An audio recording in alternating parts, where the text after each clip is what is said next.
This is just my backstory, and it's not that I'm bragging on me. It's just I want you to know where I came from, and for those of you who are still harvesting a dream in the back of your head, it's still growing, it's still maturing, and you haven't got there yet. Maybe this will inspire you or give you a little bit of direction in helping you achieve the dream, because we don't all get to have jobs that we love, and I do. And it started way back when I was a little kiddo. I lived way out in the middle of nowhere on a horse ranch. We didn't have cable. We had like 3 TV channels. So radio was my connection to the outside world. I could get more than 3 channels, and it was interactive, and people could call in, and I used to love it, right? So that's what I wanted to do.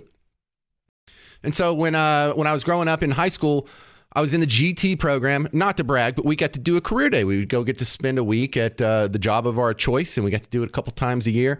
So my junior year, I put down that they're like, list your top 3 dream jobs. And so I said, radio host, and then what's kind of close to that? Well, TV host, and then I don't even remember what the third one I wrote was, because they looked at that and they're like, well, radio host isn't a real job. So they sent me to the TV station. That's all fine and good. So next year, my senior year, when I got to do it, I tried to trick them. I put, all right, my 3 dream jobs are radio host, and then I put 2 jobs I knew they wouldn't send me to. I put a bartender and rodeo clown. And so they sent me to the TV station again. Come on, man. Like, radio's not even a real job. That was my background, but I always wanted to do it. Went to college for computers, got laid off in computers a couple times, and thought, well, I don't like this job anyway. I'm gonna pursue radio.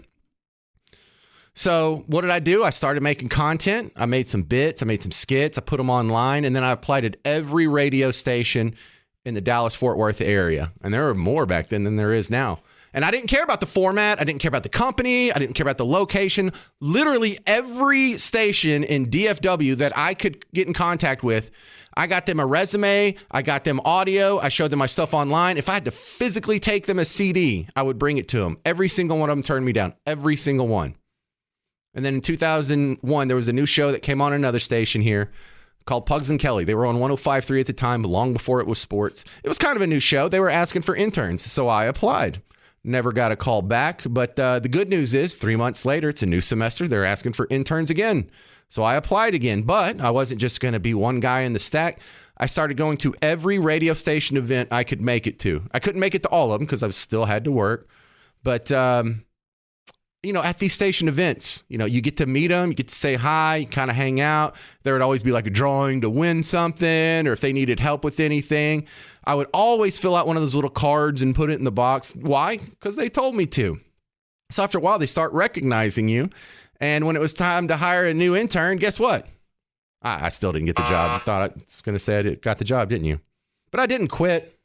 I kept stalking, kept going to station events, kept following around, kept sending in emails. And there was a station event at Times Square. Do you remember Times Square? Some of y'all do. It was like at the Beltline in Montford area. It's that old theater that they converted into a club. And I actually won the raffle drawing, where you put your name in the box. What did I win? I won a trip to Cancun with the show and a handful of listeners. So then I go to Mexico with this show I've been trying to get a job with for a whole year now. And I don't know if you've been to Mexico, but you need to know that there's not really laws. I mean, they have laws, but if you want to break the rules, all you got to do is pay off somebody. So this first happened when we were hanging out, and it was past midnight, and we wanted to use the side pool in the resort, but it was closed. We're like, whatever, let's go jump in it anyway. Some security guys show up, and guess who's the only one who speaks enough Spanish to negotiate the bribe and keep the party going? That's me. And it's not that I'm fluent. I know enough to bribe a cop. So a few minutes later, a couple federales come by with their big O guns, and it's like, James. So wherever we went for that week, I was the guy that negotiated the bribes with the cops. Bobby gets caught smoking weed. Guess who has to ask the cops how much money they need? So when we get back to Dallas, this time I actually had the job. Great. I got the job of what? An unpaid intern. And then I only got 4 months until the next semester. So my foot is in the door, but how am I going to keep it in? I was working at a shop called Vitamin World. There was one in Willow Bend and Stonebriar and Valley View and Richardson Square Mall. I had to quit that job because I kept missing work to go to radio events for a show that wasn't even paying me, for a job that wasn't even paying me. So what did I do? I walked next door to Dream Cafe, kept doing radio, just started waiting tables. So interns are usually the hiring pool for new producers and promotions department, engineering department. So after my internship expired, I kept coming in anyway, and I told them I got hired on. My access card didn't work to the door anymore, so I basically had to sneak into work every day for another 4 months until I for real got hired for the worst shift possible, overnight weekend board op. And then to get my first hosting job, I had to move. I had to move to Woodward, Oklahoma. It's the middle of nowhere. My next job is Sirius Satellite Radio. It was in New Orleans. Katrina had just happened, so I got the job, but there was nowhere to live. I told them I was crashing on a couch, but I was really sleeping in my car for about a month and a half until I could get a place. There was just seriously nowhere to live. I just had to be somebody's roommate. So then I was on satellite for 3 years, got a job at TV in New Orleans, then at a radio station. And then when all my jobs got wiped out by COVID, I didn't quit. I got my foot in the door at USA Radio Network, which was based back here in Dallas. Then when the owner of that, Fred, died, it got wiped out. I got another job, TV, then this job. But the point is you want your dream? How bad do you want it? Don't sit around and wait for someone to, don't say who's going to give me my dream or who's going to allow me or who's going to give me a shot. You need to say who's going to stop me.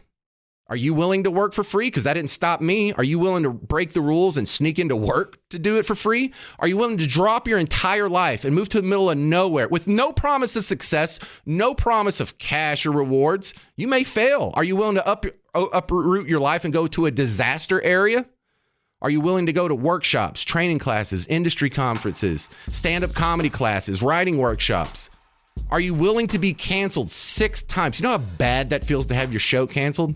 6 times and keep going?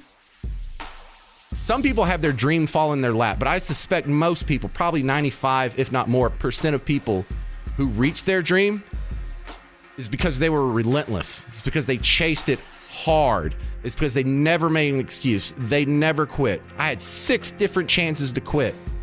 I had better offers for better jobs that paid more. I just didn't quit. If you want your dream, you might have to be a little bit psycho to get there. But if you do, it's going to be worth it. But even if I didn't, I would be able to sleep at night and look at my kids in the face. It's like, yeah, your dad's a failure. But it's not because he didn't try. That's the James Show backstory. Thank you very much for hanging out. I'm James Parker. It's News Talk 820 WBAP, now on FM at 93.3.